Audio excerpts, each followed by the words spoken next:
Right now, you're not trying to get rich. You're trying to stop making the mistake that keeps you at this level. This is the story of every level inside scarcity. You start with missing money, but what changes you is learning where the feeling comes from. You'd have $20 until Friday, and the grocery aisle feels hostile. This is level 1. Every decision is small and heavy at the same time. The trap is panic spending. You grab relief wherever it appears, because your brain wants comfort faster than clarity. A late fee lands. A delivery app charge resurfaces. A subscription renews while you sleep. You tell yourself money disappears for mysterious reasons, but most people at this level are bleeding through tiny, unexamined exits. The bridge is simple awareness. Painful, boring, exact. You check your account in fragments. Morning, lunch, before bed. You are looking for reassurance, and each glance makes you tighter. The trap here is vigilance without records. The ones who make it stop treating the balance like weather. They start treating it like evidence.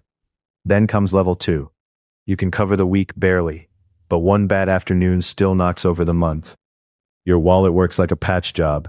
The trap is reactive math. You count after spending, after overdrafts, after the damage has already introduced itself. You become a negotiator with your own bills. Which one can wait? Which one can split? Which one might slide past the due date unnoticed? That feels strategic. It isn't. The bridge is learning to face the full number early, before urgency starts bargaining for you. You think a bigger paycheck will settle this feeling? Sometimes it does for a month. Then your spending expands around the new amount, because your nervous system still believes money leaves unless you use it first. Most people miss that. Income rose. Identity stayed poor. Level 3 is unstable relief. You are earning enough to breathe on Tuesdays, then choking again by the last weekend of the month. You buy small rewards because deprivation has built up interest inside you. The trap is compensation spending. You pay yourself back for stress with future stress. Scarcity gets quieter and more dangerous. You are no longer in pure emergency, so your leaks wear better clothes. Convenience becomes normal. Little upgrades feel deserved. The bridge is restraint without resentment. The ones who make it stop using money to apologize to themselves. You open your banking app and see movement everywhere. Coffee, rides, convenience meals. One-click household fixes. A few purchases already forgotten. None of them look fatal alone. Together they explain your confusion. The trap is invisible drift. The bridge is giving every dollar a destination before it vanishes.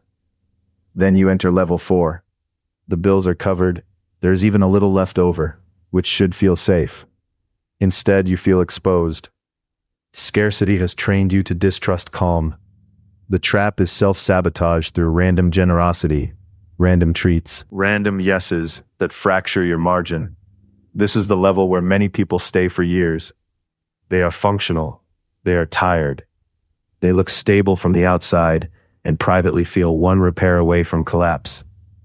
The bridge is emotional steadiness. You need to let money sit still without assigning it a job every hour. A small buffer appears in your account, 200, 500, maybe 1,000 on a good month. You should feel proud. Instead, you feel tempted. Scarcity hates idle cash. It whispers that saved money is available money. Learn to leave it untouched.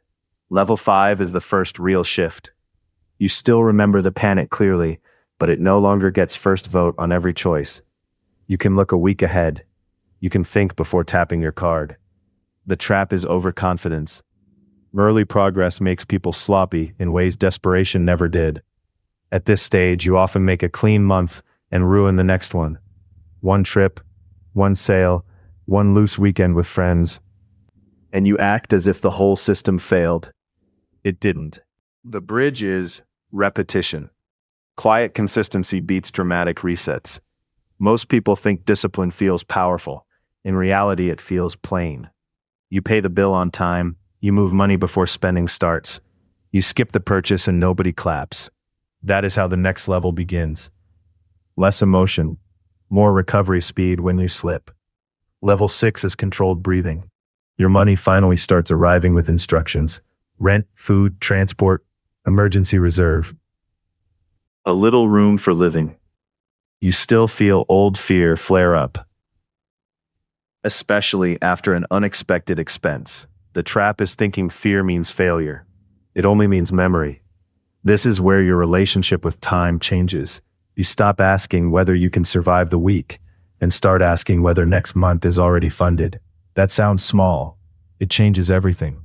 The bridge is trust built through proof. You trust yourself after enough ordinary good decisions. You notice something new. Urgency is no longer your financial personality, but it does not erase you. A higher utility bill annoys you, but it does not rewrite the month. The ones who make it here protect that calm fiercely. Then comes the beginning of level 7. Scarcity is still in the room, but it has lost authority. You have space. Maybe 1 month of expenses, maybe more. The trap is forgetting how expensive chaos used to be. People relax too far and reopen the leaks. The work becomes subtler. You are no longer fighting only numbers. You are pruning habits, friendships, routines, and identities that were built around being broke. That can feel lonely. The bridge is accepting that stability changes your taste, your pace, and your standards. You stop buying relief and start buying time. A planned purchase replaces 5 impulsive ones. A funded buffer replaces last-minute scrambling. You begin to understand why wealthy people seem calm around money. Calm is often purchased long before luxury arrives. When you look back down the ladder, the pattern is clear. Money was not always running out for mysterious reasons. It was leaking through fear, speed, vagueness, and the need to feel better right now. Name your level. How much would change your life next week?